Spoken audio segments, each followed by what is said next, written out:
The morning sun cast long shadows across the dusty trading post, its weathered wooden walls bearing the scars of countless desert storms. Martha Henderson adjusted her black morning dress and stepped down from the wagon, her weathered hands gripping the reins with practiced ease. The wind carried the scent of sage and creosote across the vast Arizona territory, mingling with the acrid smell of tobacco smoke that drifted from the post's open doorway. At 43, Martha had learned to navigate this harsh frontier world with the same determination that had carried her through 2 decades of marriage to Samuel Henderson. His death 3 months prior had left her alone on the sprawling cattle ranch, but she refused to abandon the life they had built together in this unforgiving landscape. Today's journey to McCready's trading post was necessity, not choice. Supplies were running dangerously low, and the approaching winter demanded preparation. The trading post stood like a lonely sentinel against the backdrop of red rock mesas, its adobe walls thick enough to withstand both the elements and the occasional conflicts that erupted between the various groups who called this territory home. Jeremiah McCready had established his business here 15 years ago, creating a neutral ground where Apache bands, Mexican traders, and American settlers could conduct their transactions under an unspoken truce. Martha's boots crunched against the hard-packed earth as she approached the entrance, her practical grey eyes scanning the handful of horses and mules tied to the hitching posts. She recognized most of the animals. The bay mare belonged to old Pete Garrison from the neighboring ranch, while the paint pony suggested the presence of local Apache traders. Such meetings were common at McCready's, though tensions had been rising steadily since the military had increased patrols in the region. The heavy wooden door creaked open, revealing the post's dimly lit interior. Shelves lined the walls from floor to ceiling, packed with everything from ammunition and tools to bolts of fabric and precious coffee beans. The air hung thick with the mingled scents of leather, gunpowder, and the strong tobacco that McCready favored. Behind the long wooden counter, the proprietor himself stood in animated conversation with a weathered Apache man whose gray-streaked hair was bound with strips of leather. McCready looked up as Martha entered, his florid face breaking into the practiced smile of a man who had learned to read every customer's needs and means. He was a large man who had run to fat in his middle years, his once powerful frame now soft from years of prosperous trading. Despite his genial appearance, Martha had always sensed something calculating in his pale blue eyes, a quality that had likely contributed to his success in this difficult business. "Mrs. Henderson," McCready called out, his voice carrying the slight accent of his Irish origins. "Good to see you again, though I'm sorry it's under such circumstances. How are you managing out there on your own?" Martha removed her worn leather gloves and placed them carefully on the counter. "Well enough, Mr. McCready. I need supplies for the winter. Flour, coffee, salt, and anything else you might recommend for someone facing the cold months alone." The Apache man beside the counter turned slightly, his dark eyes meeting Martha's briefly before returning to his conversation with McCready. She noticed the deep lines etched around his eyes, the kind that came from years of squinting against the desert sun and the weight of difficult decisions. His clothing blended traditional Apache elements with practical additions acquired through trade, a cotton shirt beneath a leather vest with silver conchos that caught the lamplight. "This here is Nayeli," McCready said, gesturing toward the Apache man. "He's been coming to trade for near on 8 years now. Honest as the day is long, and he speaks English better than some of the cowboys who pass through." Nayeli nodded politely to Martha, his weathered hands resting on the counter beside several bundles wrapped in hide. "Mrs. Henderson," he said, his voice carrying the careful cadence of someone speaking a learned language. "I knew your husband. He was a fair man." The unexpected condolence struck Martha with surprising force. In the months since Samuel's death, she had grown accustomed to the awkward sympathy of neighboring ranchers and the occasional drifter, but something in Nayeli's simple statement carried a weight that the others had lacked. Samuel had indeed been fair in his dealings with the Apache bands, who sometimes passed through their land, offering water and occasional trade rather than the hostility that characterized many of his contemporaries. "Thank you," Martha replied, her voice steady, despite the emotion that threatened to surface. Samuel always said that understanding between neighbors was the foundation of survival out here. MacReady cleared his throat, apparently eager to return to business. "Now Nayeli here has brought some fine goods for trade. Beautiful blankets, worked leather, and some of the finest turquoise you'll see this side of Santa Fe. We were just discussing terms when you arrived."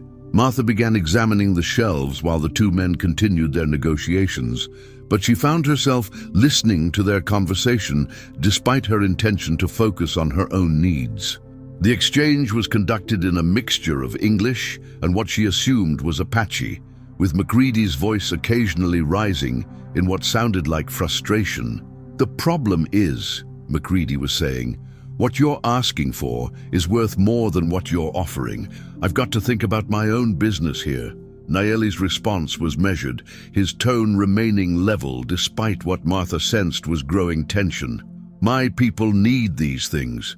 The hunting has been poor, and the soldiers have been stopping our movements.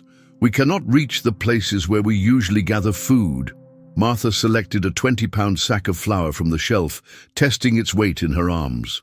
The conversation behind her continued, but she noticed a change in MacReady's tone, a craftiness that made her uneasy.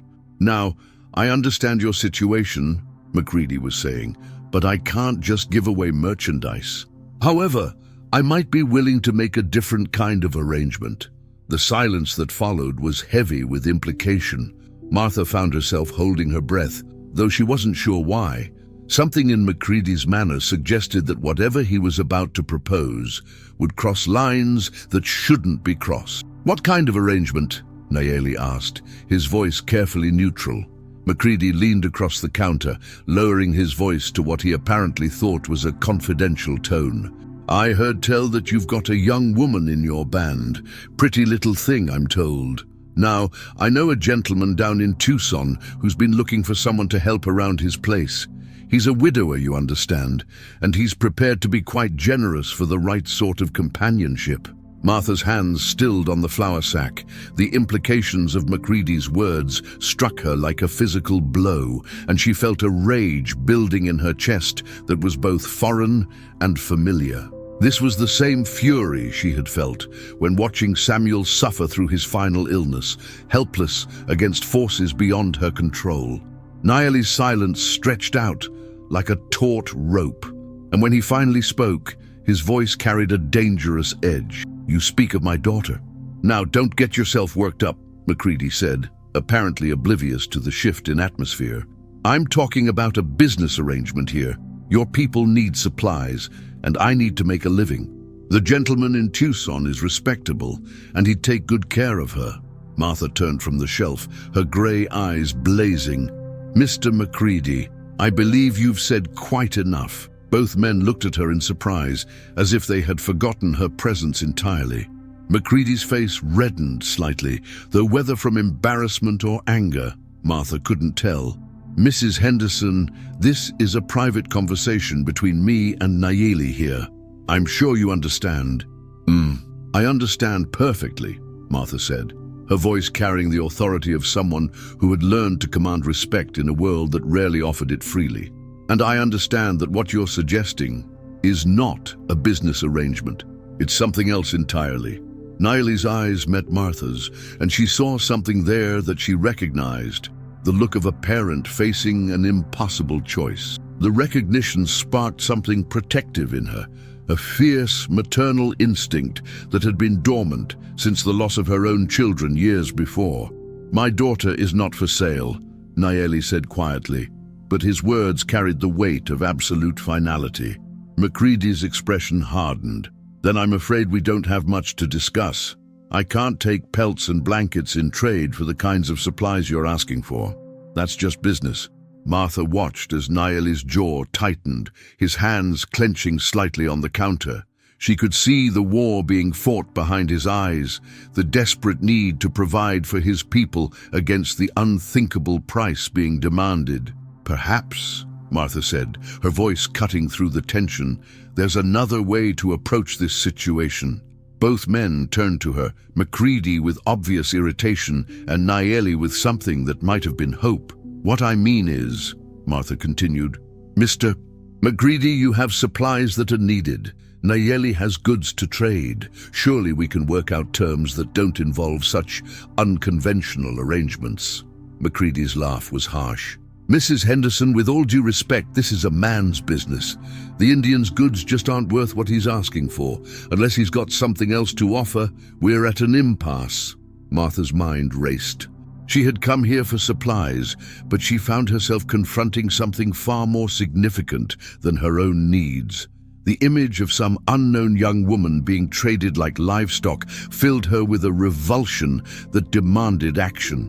"What exactly does he need?" she asked. Macready shrugged. "Flour, coffee, salt, blankets, basic survival stuff.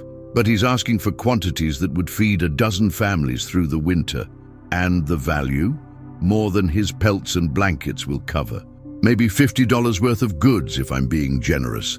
Martha's hand moved to the small leather pouch at her waist, feeling the weight of the coins inside. She had been careful with money since Samuel's death, but the ranch was still profitable, and she had enough to cover her own needs and more. "Mr. Macready," she said, her voice steady, "I'd like to purchase the supplies that Nayeli needs. You can put it on my account." The silence that followed was deafening. Macready's face went through a series of expressions: surprise, confusion, and finally calculation. Nayeli stood perfectly still, his dark eyes fixed on Martha with an intensity that made her feel as though he were looking into her soul. "Mrs. Henderson," Macready said carefully, "I don't think you understand the situation here. This is between me and the Indian. There's no call for you to get involved." "I understand perfectly," Martha replied. "A man needs supplies for his family. I have the means to help. It's really quite simple." Macready's pale eyes narrowed. "And what exactly do you expect to get out of this arrangement?" Martha met his gaze steadily. "The satisfaction of knowing that no young woman will be traded like a commodity in my presence." The words hung in the air between them, and Martha saw Macready's face flush with anger. She had publicly challenged not just his business practices, but his moral character, and they both knew it. "Now see here," Macready began, his voice rising, "I run a legitimate business. I don't appreciate implications." "There were no implications," Martha interrupted. "I stated facts. You offered to arrange the sale of a human being. I chose to prevent that transaction by offering an alternative." Nayeli stepped forward, his presence commanding despite his slight frame.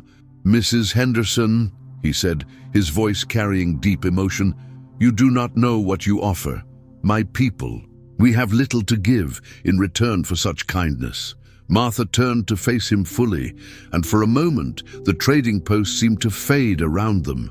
She saw in his weathered face the same fierce love for family that had driven her own decisions through years of hardship and loss. "You don't owe me anything," she said simply. "One parent to another, we do what we must to protect our children." The impact of her words was immediate and profound. Nayeli's composure cracked slightly, and Martha saw the relief and gratitude that he had been holding back. For a moment, she thought he might speak, but instead, he simply nodded, a gesture that somehow conveyed more than words could have.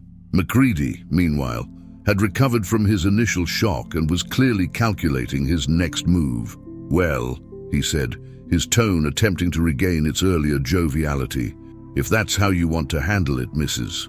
Henderson, I suppose we can work something out, though I should mention that my prices might be a bit higher than usual, given the complexity of the situation." Martha's eyes flashed dangerously.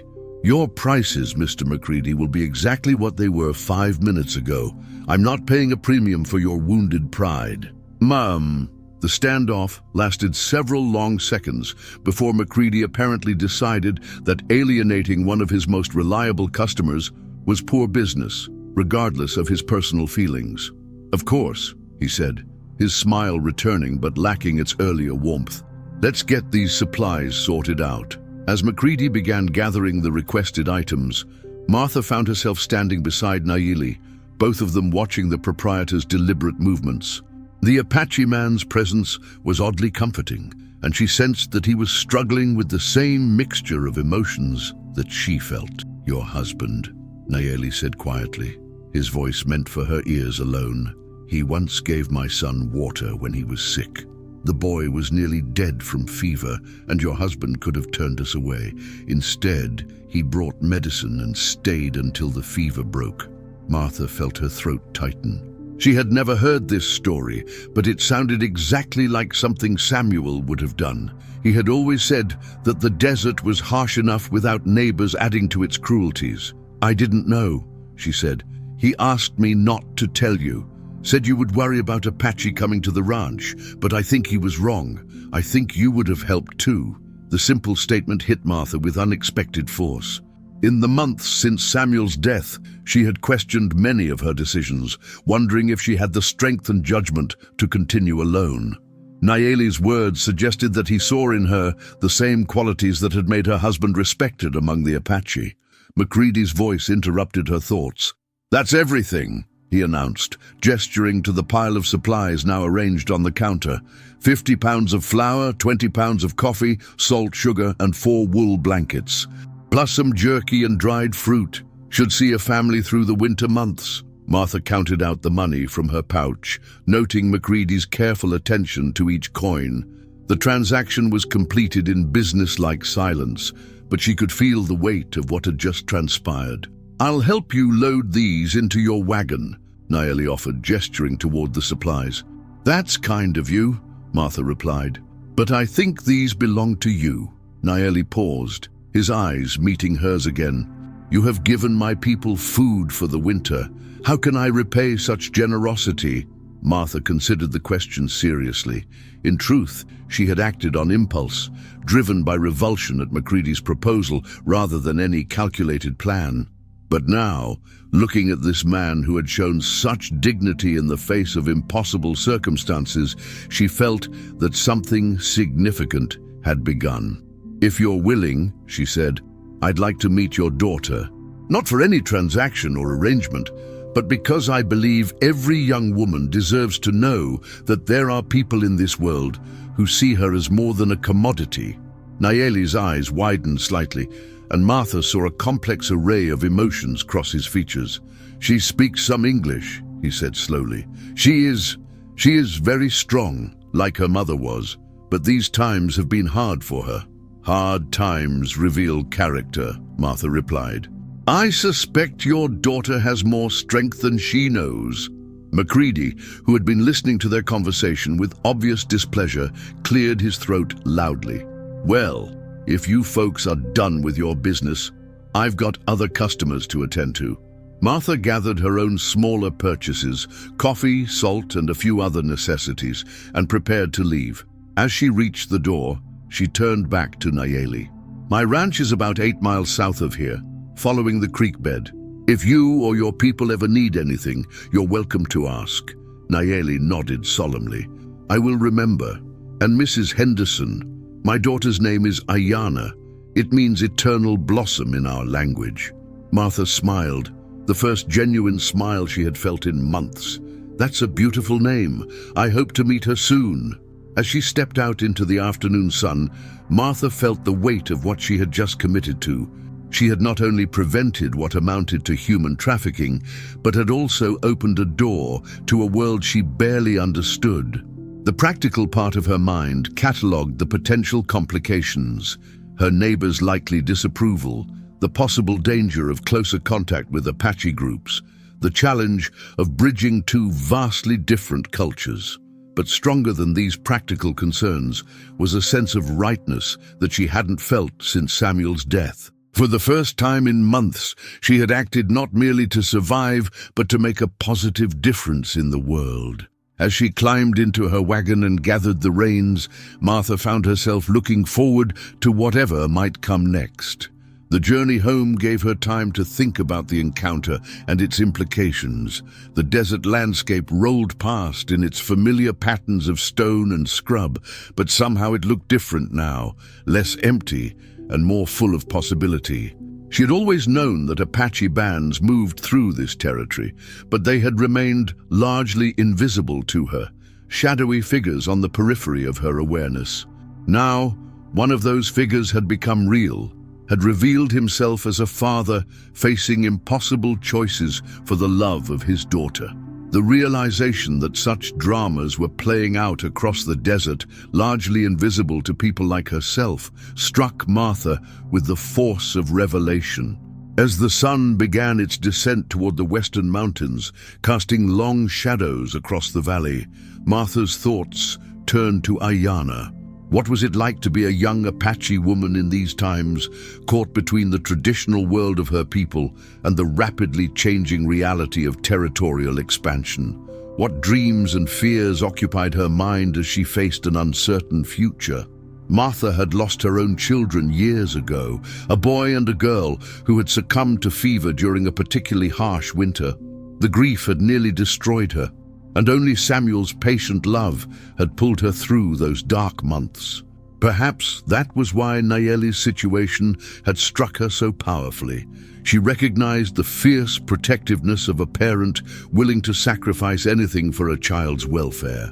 The ranch buildings came into view as the sun touched the horizon, their familiar silhouettes providing comfort after the day's emotional intensity. Martha had built this life with Samuel through years of back-breaking work and countless small compromises with the harsh realities of frontier existence. Now, for the first time since his death, she felt ready to build something new. As she unhitched the horse and unloaded her supplies, Martha's mind was already working through the practical aspects of her offer to Nayeli. Her ranch had plenty of space, and she had always kept extra supplies on hand for emergencies. If Ayanna or other members of Nayeli's band needed help, she was better positioned than most to provide it. The house felt less empty as she prepared her evening meal, perhaps because she found herself imagining it filled with conversation and the warmth of human connection. For months, she had eaten in silence, the weight of solitude pressing down on her like a physical burden. Now she found herself setting the table for two, half expecting a knock on the door. As night fell over the desert, Martha sat on her porch, watching the stars emerge in the clear sky. The familiar sounds of the evening, the distant call of coyotes, the rustle of wind through the sage, seemed to carry new meaning. Somewhere out there, a young woman named Ayanna was facing an uncertain future, and Martha had inserted herself into that story in a way that would change both their lives. The next morning brought a clarity that the previous day's emotions had obscured. Martha woke with a sense of purpose that had been missing since Samuel's death. She had work to do, preparations to make, and a future to plan that extended beyond mere survival. As she fed the horses and tended to the daily chores that kept the ranch functioning, Martha found herself thinking about the practical aspects of potential Apache visitors. Her Spanish was adequate for basic communication, but she knew nothing of Apache languages or customs. She would need to learn to understand the people she had offered to help. The morning was well advanced when she spotted the riders approaching from the north. At first, she thought it might be neighbors checking on her welfare, but as they drew closer, she recognized the unmistakable silhouette of Nayeli mounted on a paint pony. Behind him rode a smaller figure, and Martha's heart quickened as she realized that this must be Ayanna. Martha smoothed her dress and checked her appearance in the hall mirror, suddenly aware that first impressions would be crucial. She had invited these people into her life, and she wanted them to feel welcome rather than merely tolerated. The riders approached slowly, their demeanor cautious but not hostile. Martha stepped onto the porch, her hands visible and relaxed. Remembering Samuel's advice about approaching nervous horses, sudden movements and aggressive postures could undo hours of careful relationship building. Nayeli dismounted first, his movements fluid despite his years. He spoke briefly to his companion in Apache, and Martha caught the cadence of reassurance in his tone. Then the second rider dismounted, and Martha got her first clear look at Ayana. She was perhaps 18 or 19, with the kind of natural grace that suggested comfort with physical challenges. Her long black hair was braided with small ornaments that caught the morning light, and her clothing combined traditional Apache elements with practical adaptations for riding. But it was her eyes that struck Martha most forcefully. Dark, intelligent, and filled with a wariness that spoke of recent hardships. "Mrs. Henderson," Nayeli said, his voice carrying the same careful respect as the day before, "I present my daughter, Ayana. She wished to meet the woman who showed such kindness to our people." Ayana stepped forward, her movements controlled but not subservient. When she spoke, her English was accented but clear, each word chosen with obvious care. "My father told me what you did yesterday. I wanted to thank you personally." Martha felt a surge of emotion that threatened to overwhelm her composure. This young woman possessed a dignity and strength that reminded her of her own youth, when the world had seemed full of possibility despite its dangers. "You don't need to thank me," Martha replied. "I simply did what anyone should have done in those circumstances." Ayana's expression suggested that she understood the implications of Martha's words, that not everyone would have acted as she did. "Perhaps," she said, "but you were the one who acted. That matters." The three of them stood in awkward silence for a moment, each aware that they were negotiating the beginning of something unprecedented. Martha gestured toward the house. "Would you like to come inside? I've got coffee, and I'd be interested to hear about your people's situation." Nayeli and Ayana exchanged glances, and Martha saw a brief conversation conducted entirely through facial expressions and subtle gestures. Finally, Nayeli nodded. "We would be honored." As they walked toward the house, Martha noticed how both father and daughter automatically scanned their surroundings, noting sightlines and potential threats with the unconscious efficiency of people who had learned to be constantly alert. She wondered what experiences had taught them such vigilance, and felt a renewed anger at the circumstances that had made such caution necessary. The interior of the house seemed to surprise them, though both were too polite to comment directly. Martha realized that they had probably expected something more primitive or austere. Instead, they found themselves in a comfortable living room furnished with pieces that Samuel had carefully selected over the years, a mix of practical frontier furniture and more refined items that spoke of prosperity and education. "Please sit wherever you're comfortable," Martha said, gesturing toward the chairs arranged around the stone fireplace. "I'll get the coffee started." As she worked in the kitchen, Martha could hear the quiet conversation between father and daughter, conducted in their native language. The tones were respectful but intense, and she suspected that Ayana was asking questions about her and about the situation that had brought them together. When she returned with the coffee service, Martha found them seated close together, their body language suggesting both curiosity and caution. She poured the coffee with the same care she had always used when entertaining Samuel's business associates, aware that this simple act of hospitality might be helping to establish the foundation for a relationship that could benefit all of them. "This is very good coffee," Ayana said after tasting it, her expression showing genuine appreciation. "We have not had such quality in many months." Martha felt a pang of guilt at the reminder of how much she took for granted. "I'm afraid I don't know much about your people's current situation. My husband occasionally mentioned encounters with Apache bands, but he never spoke of hardships." Nayeli set down his cup carefully. "Your husband was wise to speak little of such things. The situation has grown more difficult since his death. The soldiers patrol more frequently, and they do not always distinguish between peaceful groups and those who have chosen to fight. We are pushed into smaller and smaller areas," Ayana added, her voice carrying frustration as well as sadness. "The places where we have always hunted and gathered food are now forbidden to us. We must travel farther for less, and always we must watch for soldiers who see us as enemies simply because we exist."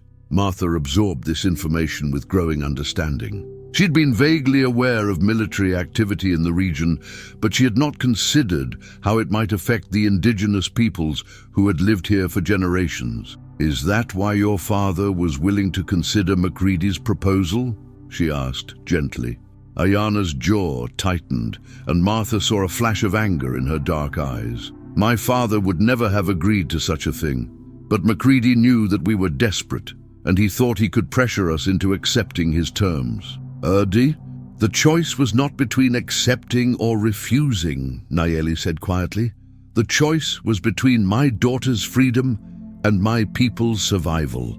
No parent should face such a choice." Martha felt her own anger rekindling at the reminder of Macready's calculated cruelty.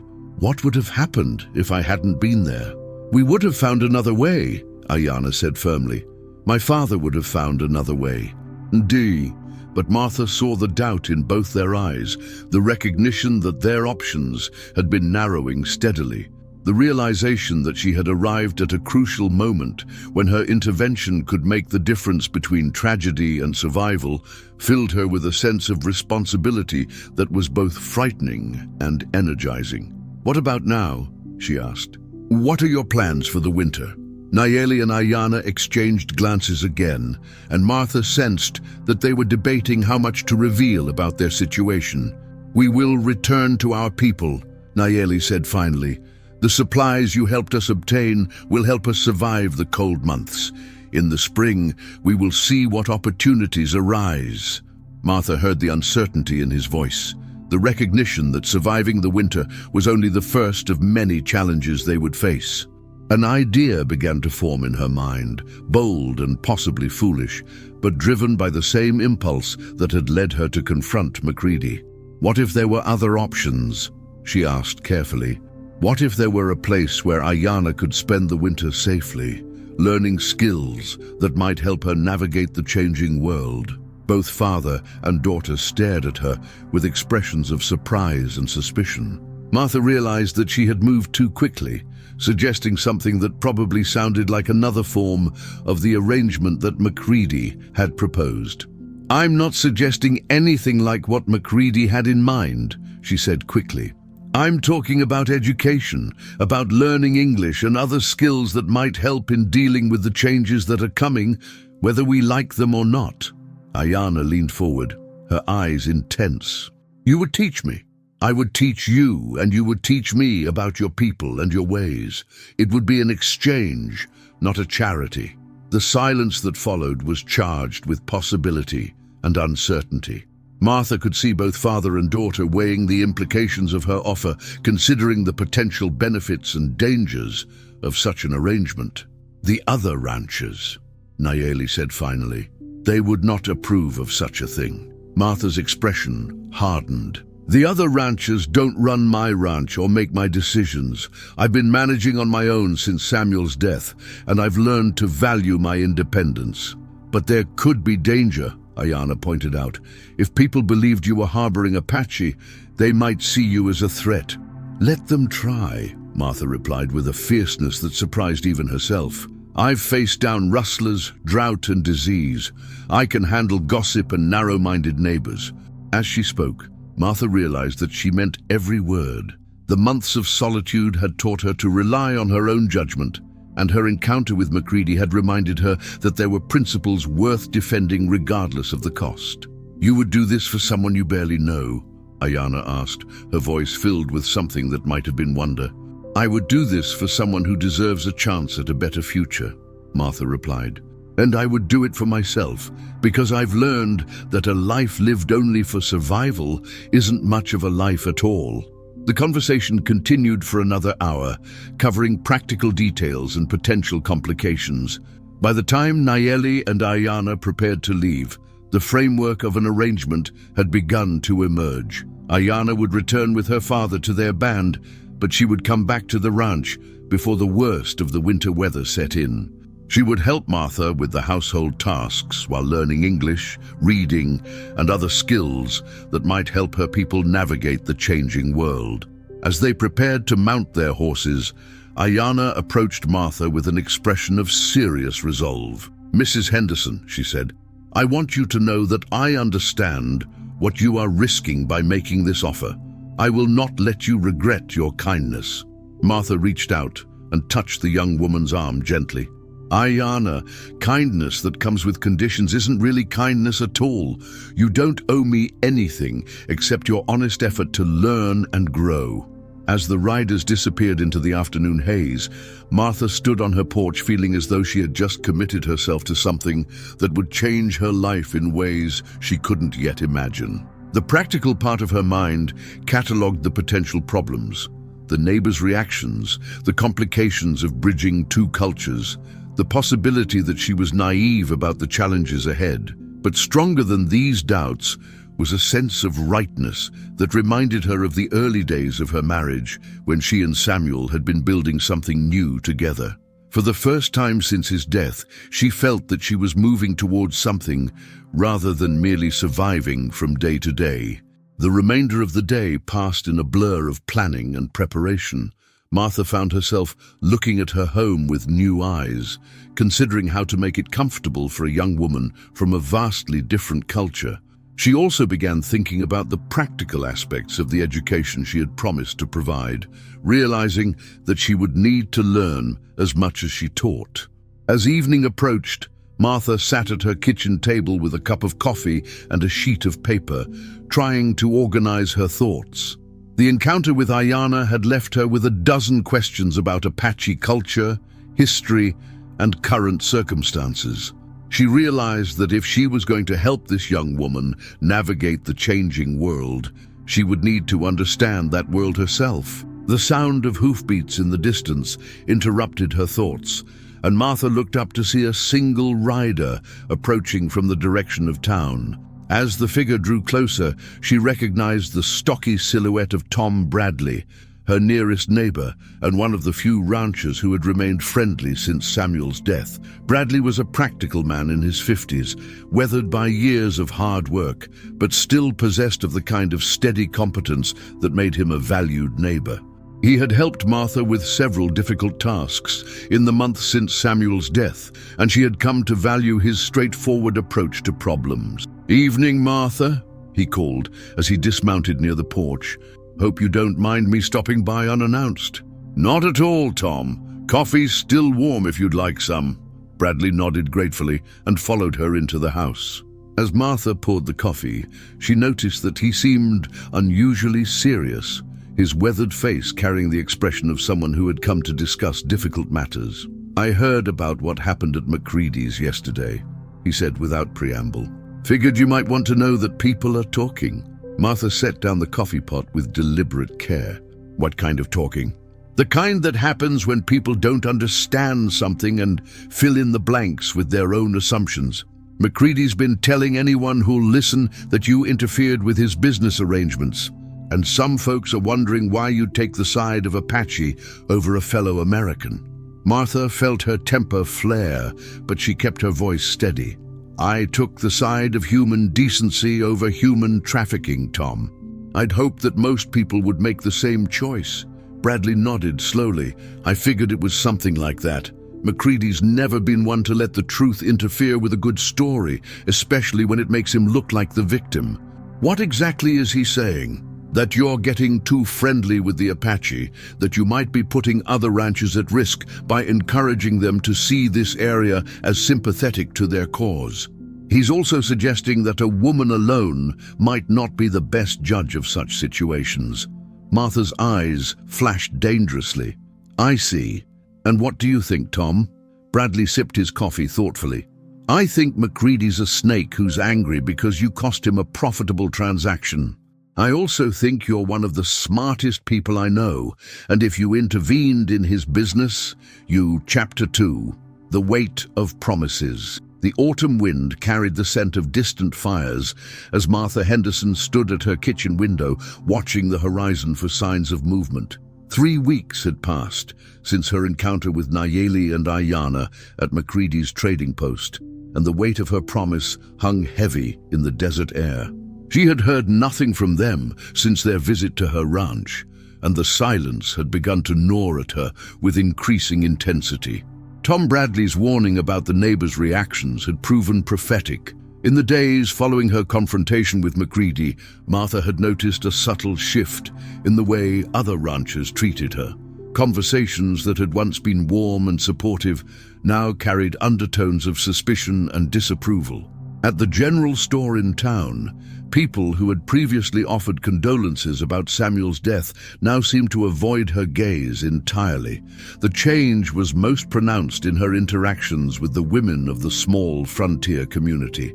Sarah Whitman, the banker's wife, who had organized meals for Martha during her mourning period, had made pointed comments about the dangers of encouraging the wrong sort of element in the territory. Even Clara Morrison, whose husband's ranch bordered Martha's property, had begun to treat her with a coolness that spoke of fundamental disagreement about her recent actions. Martha understood their concerns, even if she disagreed with their conclusions. The Apache Wars had cast a long shadow over the territory, and many settlers had legitimate fears about the intentions of the various tribal groups who moved through the region.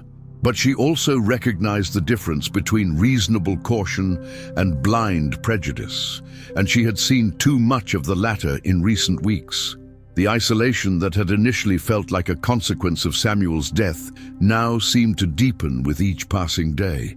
Martha had always been somewhat apart from the other ranch wives, her education and independent spirit setting her apart from women who had learned to define themselves primarily through their relationships with men. Now that separation had become a chasm that seemed to widen with each conversation. Despite the social costs of her decision, Martha found herself more committed than ever to the promise she had made to Ayanna.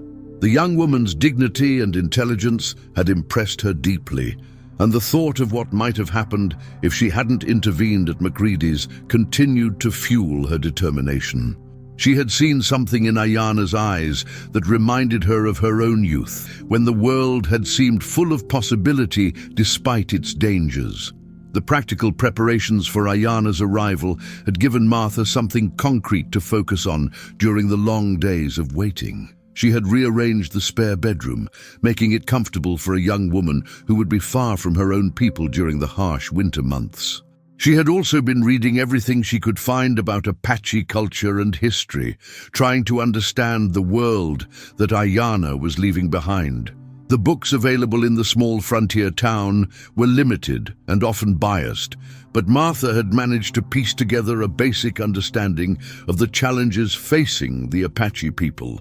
The increasing military presence in the territory, the loss of traditional hunting grounds, and the pressure to move on to reservations had created a crisis that affected every aspect of Apache life. Young people like Ayanna were caught between worlds, trying to preserve their cultural identity while adapting to rapidly changing circumstances. As the sun reached its zenith, Martha decided to check on the cattle in the north pasture. The autumn roundup was approaching, and she needed to assess the condition of the herd before making decisions about which animals to keep through the winter. The work would also provide a welcome distraction from her anxious thoughts about Ayanna and the mounting social pressure from her neighbors. The ride to the north pasture took her through some of the most beautiful country on her ranch. The desert landscape was painted in shades of gold and red, with the distant mountains providing a dramatic backdrop for the endless expanse of sage and creosote. Samuel had often said that this land rewarded those who took the time to appreciate its subtle beauty, and Martha had learned to find peace in its vast silences. As she crested a low hill, Martha spotted something that made her rein in her horse abruptly. Below, in a sheltered valley that she had always considered part of her private domain, a small Apache camp had been established. 3 hide shelters were arranged in a rough circle with a modest fire burning in the center. She could see several figures moving about the camp, and her heart quickened as she recognized the distinctive silhouette of Ayanna tending to the fire. Martha's initial reaction was a mixture of surprise and concern. The camp was well hidden and showed evidence of careful planning, but its presence on her land created complications that she hadn't anticipated. If other ranchers discovered Apache camping on her property, it would confirm their worst suspicions about her loyalties and judgment. But stronger than these practical concerns was a sense of relief that Ayana was safe and nearby. The young woman had clearly been waiting for the right moment to make contact, and Martha found herself admiring the patience and strategic thinking that such a choice required. She guided her horse down the hillside slowly, making no attempt to conceal her approach.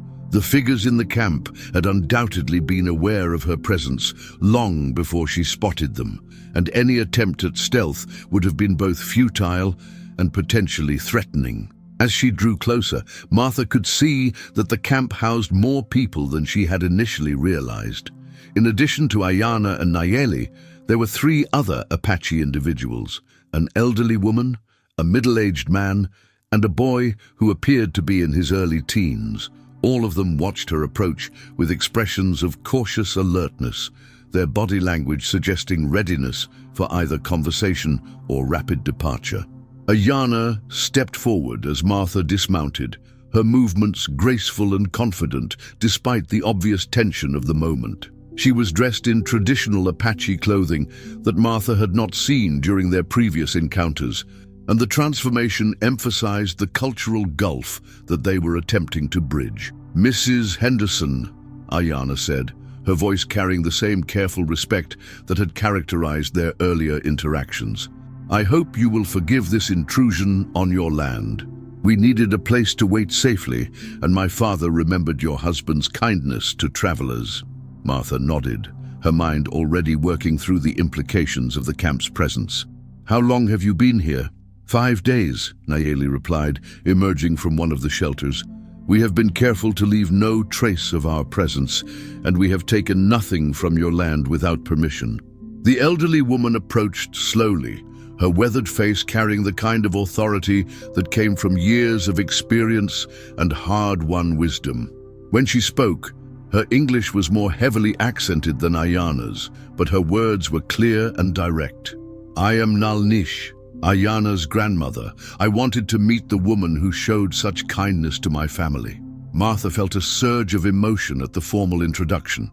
The presence of 3 generations of the same family emphasized the personal nature of the crisis that had brought them together. This was not an abstract political situation, but a human drama involving real people with deep connections to each other. "I'm honored to meet you," Martha replied, hoping that her words conveyed the respect she felt. "Please, all of you, consider yourselves welcome here for as long as you need." The boy, who had been watching the exchange with bright, curious eyes, stepped forward at a gesture from Nalnish. "This is Kasa, Ayana's cousin," the elderly woman explained. "He speaks little English, but he understands much." Kasa nodded politely to Martha, his youthful face serious beyond his years. She could see the family resemblance in his features, the same intelligence and dignity that had impressed her in Ayana and Nayeli. "We have been discussing the arrangement you proposed," Nayeli said, his tone carefully neutral. "There are aspects of the situation that we must consider carefully." Martha dismounted and accepted the invitation to join the group around the fire. The middle-aged man, who had remained silent during the introductions, moved slightly to make room for her, his eyes never leaving her face. "This is my brother, Bidzil," Nayeli explained. "He has questions about the wisdom of allowing Ayana to spend the winter with you." Bidzil nodded acknowledgement, but did not speak immediately. When he finally addressed Martha, his voice carried a note of challenge that was respectful but unmistakably firm. "My niece is precious to us," he said. "She carries the knowledge of our people, the stories and traditions that must not be lost. If she spends the winter learning your ways, what guarantee do we have that she will not forget our ways?" The question struck to the heart of Martha's concerns about the arrangement. She had been so focused on the practical benefits of education and cultural exchange that she had not fully considered the potential costs to Ayana's cultural identity. "I understand your concern," Martha replied carefully, "but I would argue that knowledge of both worlds makes her stronger, not weaker." The world is changing whether we like it or not, and those who can navigate both cultures will be better equipped to help their people survive. Nalnish leaned forward, her ancient eyes studying Martha with penetrating intensity. You speak of survival, but what kind of survival? If our young people become like you, what happens to everything that makes us who we are? The question hung in the air like smoke from the fire, and Martha felt the weight of its implications. She was being asked to defend not just her proposal, but the entire project of cultural assimilation that was transforming the American West. I don't want Ayanna to become like me, Martha said finally. I want her to become more fully herself, with the tools and knowledge needed to protect what matters most to her people. Ayanna, who had been listening to the exchange with growing intensity, finally spoke. Grandmother, the choice is not between staying pure and becoming contaminated. The choice is between learning to live in the world as it is, or being crushed by changes we cannot control. The force of her words seemed to surprise everyone, including Ayanna herself. Martha saw in the young woman's eyes a fierce intelligence that had been carefully considering all aspects of the situation. You have thought about this carefully, Nalnish observed, her tone suggesting approval as well as concern. I have thought about little else, Ayanna replied. I have seen what happens to our people when they cannot adapt to new circumstances. I have also seen what happens when they try to adapt without understanding the world they are entering. Bidzil's expression remained skeptical. And you believe that living with this woman will give you such understanding. I believe that learning from someone who has shown respect for our people is better than learning from those who see us as obstacles to be removed, Ayanna said firmly. The conversation continued for another hour, with each member of the family contributing their perspective on the proposed arrangement. Martha found herself impressed by the democratic nature of their decision-making process, the way each voice was heard and considered before any conclusions were reached. As the discussion progressed, Martha began to understand the deeper concerns that lay beneath the surface questions. The Apache people were facing not just physical displacement, but cultural annihilation, and every decision about how to respond to changing circumstances carried the weight of potential consequences for future generations. If I may, Martha said during a pause in the conversation, I would like to propose some modifications to the original arrangement that might address some of your concerns. All eyes turned to her, and Martha felt the responsibility of speaking carefully and thoughtfully. Instead of Ayanna simply learning about my world, what if we created a true exchange? I would learn about Apache culture, traditions, and language, while she learned about American customs and education. We would both become bridges between our peoples. The suggestion seemed to catch everyone by surprise, and Martha saw expressions of curiosity and speculation replace the earlier skepticism. You would learn our language? Nalnish asked, her voice carrying a note of amazement. I would try, Martha replied. I believe that understanding requires effort from both sides. If I expect Ayanna to adapt to my world, I should be willing to make the effort to understand hers. The transformation in the group's attitude was immediately apparent. What had begun as a negotiation about terms was becoming a conversation about possibilities.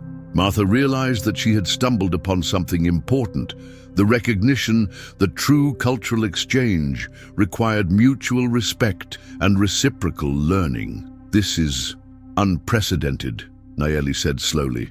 I have never heard of such an arrangement. Perhaps that's because no one has tried it before, Ayanna suggested, her eyes bright with excitement. Perhaps we could create something new, something that honors both traditions while preparing for the future. As the sun began its descent toward the western mountains, the group reached a tentative agreement. Ayanna would spend the winter months at Martha's ranch, but she would also return to the camp regularly to maintain her connections with her family and culture.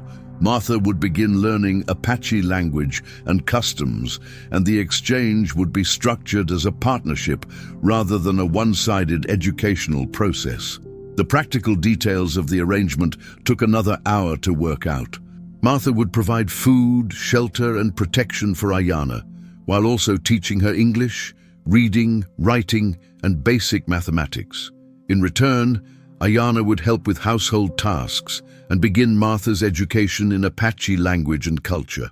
As the meeting concluded, Martha felt a sense of anticipation that she hadn't experienced since the early days of her marriage. The arrangement would be challenging and potentially controversial, but it represented something genuinely new and hopeful in a region that had seen too much conflict and misunderstanding. "When would you like to begin?" Martha asked as they prepared to part. "Tomorrow," Ayana replied without hesitation. "I am ready to start this new journey." The ride back to her ranch gave Martha time to consider the full implications of what she had committed to.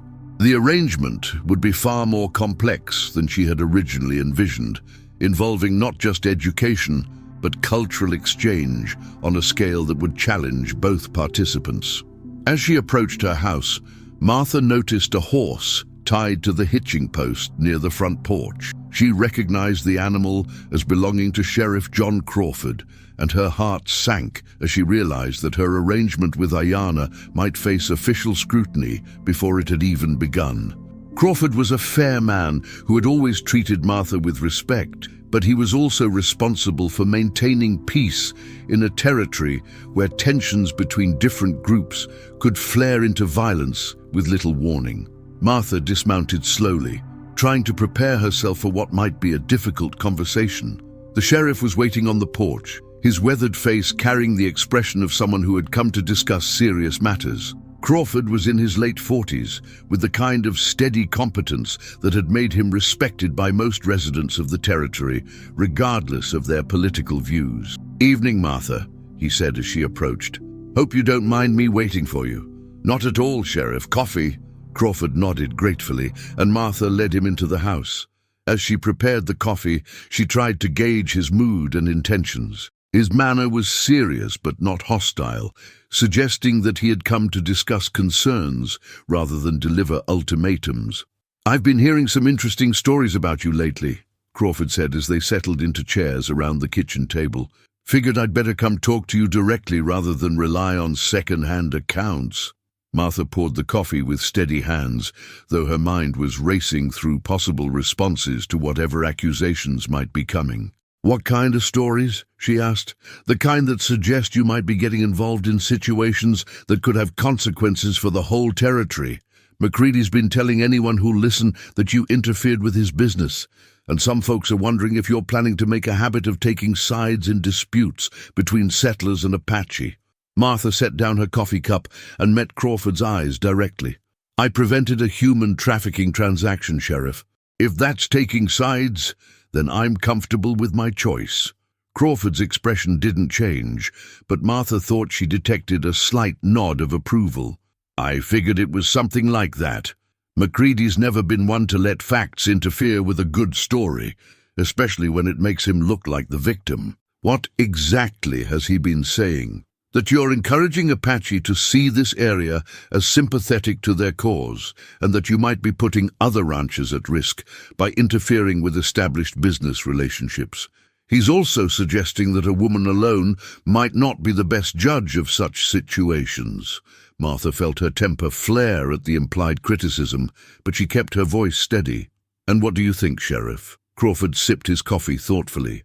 "I think McCready's angry because you cost him a profitable transaction. I also think you're one of the most level-headed people in this territory, and if you felt the need to intervene, you probably had good reasons." The relief that washed over Martha was so intense that she had to grip the edge of the table to maintain her composure. Crawford's support would be crucial if her arrangement with Ayana was going to succeed. "There's something else I need to tell you," Martha said, deciding that honesty was the best policy. "I've made an arrangement with the Apache family involved in the McCready situation.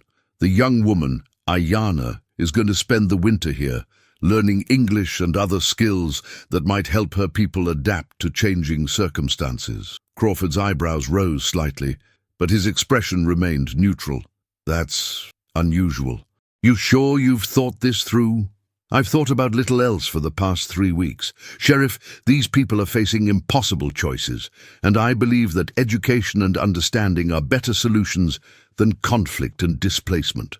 I don't disagree with that, Crawford said carefully, but I have to consider the reactions of other residents. Some folks are already nervous about Apache activity in the area, and if they learn that you're housing one of them, they'll have to adjust their thinking, Martha said firmly. I'm not asking for anyone's permission or approval. I'm simply informing you of my plans so that you'll be prepared if questions arise. Crawford studied her for a long moment, and Martha could see him weighing the potential complications against the possible benefits of her arrangement. All right, he said finally. I can't say I'm entirely comfortable with the situation, but I trust your judgment. Just be careful, Martha.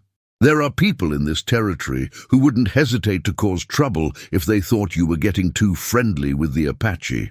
I understand the risks, Martha replied, but I also understand the costs of doing nothing. Sometimes the right choice isn't the safe choice. After Crawford left, Martha spent the evening making final preparations for Ayana's arrival.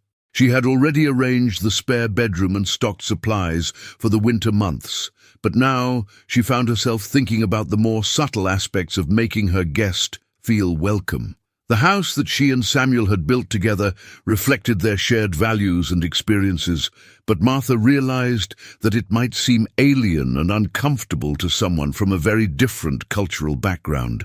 She moved through the rooms with new eyes, trying to imagine how they might appear to Ayana. The living room was furnished with chairs and tables that emphasized formal conversation rather than the communal gatherings that Martha suspected were more common in Apache culture. The kitchen was organized around individual meal preparation rather than the shared cooking that she had observed during her visit to the camp. These differences weren't necessarily problems, but they represented the kind of cultural gulf that she and Ayana would need to bridge through patience and mutual understanding. Martha found herself looking forward to the challenge, recognizing that the process of accommodation would teach her as much as it taught her guest. As she prepared for bed, Martha's thoughts turned to the broader implications of her arrangement with Ayana. The young woman represented not just an individual seeking education, but an entire people struggling to survive in a rapidly changing world. The success or failure of their partnership might influence how other Apache families approached similar opportunities in the future. The weight of that responsibility was both daunting and energizing. Martha had spent the months since Samuel's death focused primarily on her own survival and the maintenance of their ranch. Now, for the first time, she was thinking about her role in the larger story of the American West and the possibilities for cooperation between different cultures. The next morning dawned clear and cold, with the kind of crisp air that promised the approach of winter. Martha woke with a sense of anticipation that reminded her of Christmas mornings from her childhood, when each day had seemed to hold the promise of wonderful surprises. She spent the morning attending to the routine tasks that kept the ranch functioning, but her attention kept drifting to the horizon, watching for signs of Ayana's arrival. The young woman had promised to come after the morning meal, and Martha found herself checking the kitchen clock with increasing frequency as the hours passed. Just after noon, Martha spotted a lone rider approaching from the north. Even at a distance, she recognized Ayana's graceful posture and the distinctive markings of her pony. The sight filled Martha with a mixture of excitement and nervousness as she realized that the theoretical arrangement was about to become a practical reality. Ayana dismounted near the porch, her movements carrying the same controlled grace that had impressed Martha during their previous encounters. She was carrying a leather bag that presumably contained her personal possessions, and Martha was struck by how few belongings the young woman had brought for what would be a months-long stay. "Mrs. Henderson," Ayana said, her voice carrying a note of formality that suggested she understood the significance of the moment. "I am ready to begin our arrangement." Martha stepped forward, her own nervousness giving way to genuine warmth. "Welcome to your new home, Ayana." I hope you'll be comfortable here." As they entered the house together, Martha was acutely aware that they were crossing a threshold that would change both their lives. The arrangement they had negotiated was unprecedented in her experience, and she suspected that it was equally unusual in Ayana's. They were embarking on a journey without maps or guides, creating something new through trial and error. The first few hours were devoted to practical matters, showing Ayana to her room, explaining the household routines, and beginning the process of establishing a daily schedule that would balance education with the work needed to maintain the ranch. Martha was impressed by Ayana's quick adaptation to unfamiliar surroundings and her willingness to ask questions about things she didn't understand. As the afternoon progressed, they began the first of what would be many conversations about language and culture. Martha started with basic English vocabulary, while Ayana began teaching her Apache words for common objects and concepts. The process was slow and often frustrating, but Martha found herself energized by the challenge and the glimpses of understanding that emerged from their mutual efforts. By evening, both women were exhausted, but satisfied with their first day's work. They had established a foundation for communication and begun to develop the kind of trust that would be essential for the success of their arrangement. As they prepared for bed, Martha reflected on how much her life had changed in the span of a single day. The house, that had felt empty and lonely for months now, buzzed with the energy of human connection and shared purpose. She had no idea what challenges lay ahead, but she felt more optimistic about the future than she had since Samuel's death. The next few days established a routine that would carry them through the winter months. Mornings were devoted to household tasks and practical skills, with Ayana learning to cook American-style meals while Martha attempted to master the intricacies of Apache food preparation. Afternoons were spent on formal education, with lessons in reading, writing, and arithmetic balanced by instruction in Apache language and customs. Martha was surprised by how quickly she became attached to the routine and to Ayana's presence in her life. The young woman's intelligence and curiosity made her an engaging student, while her knowledge of Apache culture opened up new perspectives on the world that Martha had never considered. But the arrangement was not without its challenges. The cultural differences between them sometimes led to misunderstandings and frustrations, and Martha had to learn to navigate situations where her assumptions about proper behavior clashed with Ayana's different upbringing. One of the most significant challenges came during their third week together, when Martha discovered that Ayana had been slipping away from the house at night to meet with family members who were camping nearby. The discovery forced both women to confront questions about trust, independence, and the boundaries of their relationship. "I don't understand why you felt the need to hide these meetings from me," Martha said, her voice carrying hurt as well as confusion. Ayana looked uncomfortable, her usual poise replaced by something approaching distress. "I did not wish to burden you with knowledge that might put you in danger. If the sheriff or other authorities learned that my family was nearby, it could cause problems for everyone." Martha felt a flash of anger at the implication that she couldn't be trusted with important information about Ayana's situation. But she also recognized the fear and protectiveness that had motivated the young woman's secrecy. "Ayana," she said, her voice gentler, "if we're going to make this arrangement work, we need to trust each other completely. I can't protect you if I don't know what kinds of dangers we're facing." The conversation that followed was difficult but necessary, as both women worked to establish clearer boundaries and expectations for their relationship. Martha learned that Ayana's family had been moving closer to the ranch in response to increased military patrols in other parts of the territory.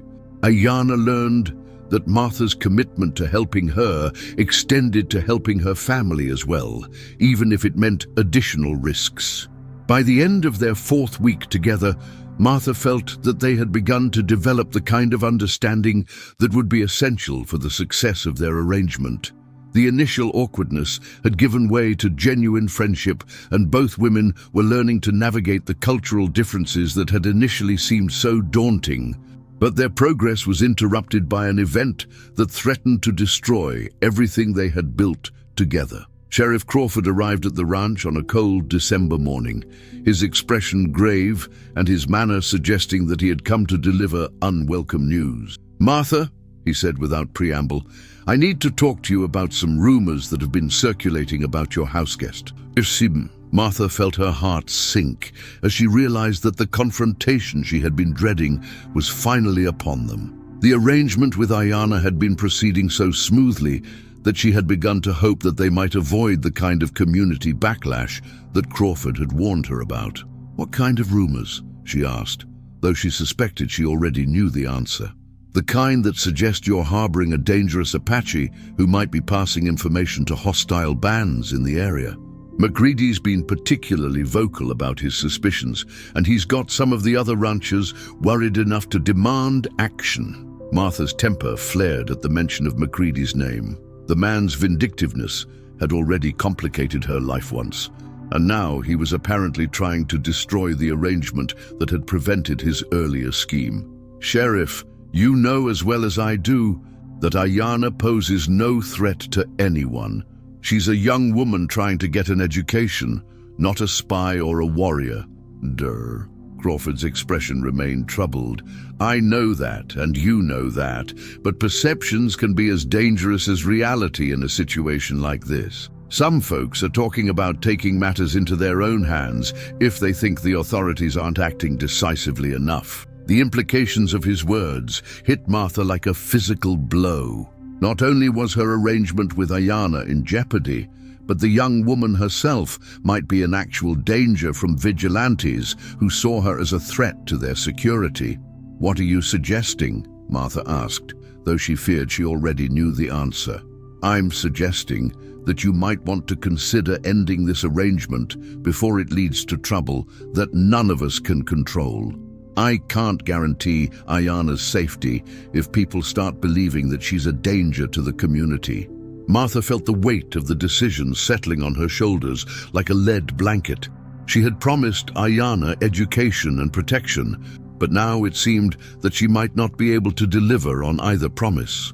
The young woman's safety might depend on her willingness to abandon the arrangement that had brought them together.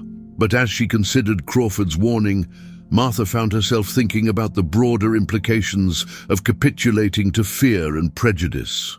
If she gave up now, she would be confirming the community's worst assumptions about Apache people and ensuring that future attempts at cooperation would be even more difficult.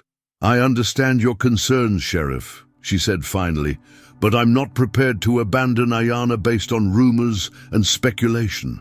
If people want to make accusations, they can make them directly to me." Crawford's expression suggested that he had expected this response, even if he didn't approve of it. "Martha, I hope you understand what you're risking. This situation could escalate quickly, and I might not be able to control what happens next." "I understand the risks," Martha replied, her voice carrying a determination that surprised even herself. "But I also understand the costs of giving in to fear and hatred. Sometimes the right choice is the difficult choice." As Crawford prepared to leave, Martha realized that the arrangement with Ayana was about to face its greatest test. The success or failure of their partnership would depend not just on their ability to learn from each other, but on their courage to stand together against the forces that sought to divide them. The confrontation with Crawford marked the beginning of a new phase in Martha's relationship with Ayana and with the broader community. The young woman's presence in her house was no longer a private matter, but a public statement about values and priorities that would define Martha's place in the territory's future. As she watched the sheriff ride away, Martha felt the weight of responsibility settling on her shoulders. She had committed herself to protecting Ayana and to proving that cooperation between different cultures was possible. The stakes had never been higher, and the challenges that lay ahead would test every aspect of their relationship. But Martha also felt a sense of resolve that reminded her of the early days of her marriage, when she and Samuel had been building something new together in an uncertain world. She had made a promise to Ayanna and to herself, and she intended to keep it regardless of the cost. The real test of their partnership was about to begin.